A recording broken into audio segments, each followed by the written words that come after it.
Good afternoon, young visual artist. It's Miss Mojanesi here, Miss Nessie, and I wanted to talk to you guys about surrealism. I'm sorry it took me so long to get this out to you, but I wanted to put in a lot of thought about how I wanted to share with you our method of using surrealism, symbolism in regards to our project. So, we're just going to recap about surrealism quickly. So if you come up here, we're underneath our post in our general classroom. We're going to go to class notebook.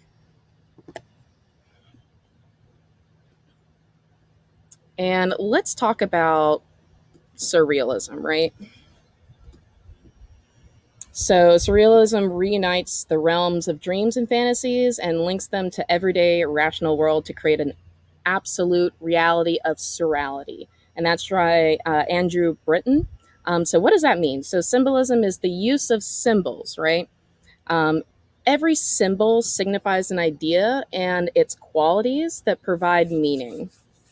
Um, but with surrealism, we're using the symbol and changing its literal sense, right?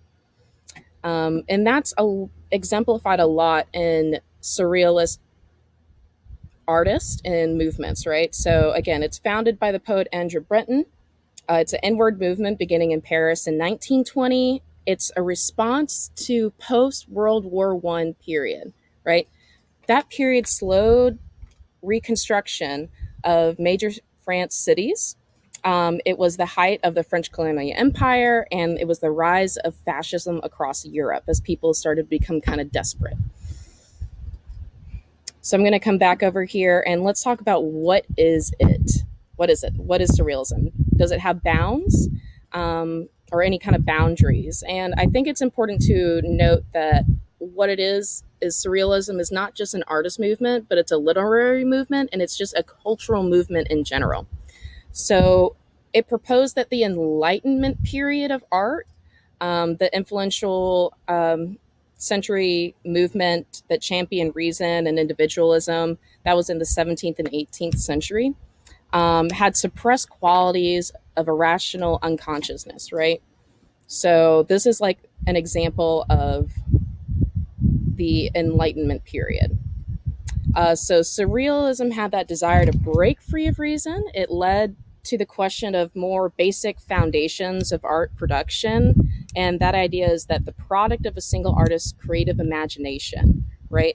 So, how are things coming together uniquely for the artist? Some famous artists you need to be aware of for the surrealism movement. These are all things we covered in that PowerPoint, right? We have Andrew Breton, John Miro, Salvador Dali, Ren Magritte, Frida Kahlo. So we're going to talk a little bit more in depth about Salvador Dali because he's one of the most famous surreal artists and is known for his wild art, his public personality, and his use of realistic qualities and manipulating them through symbolism, right?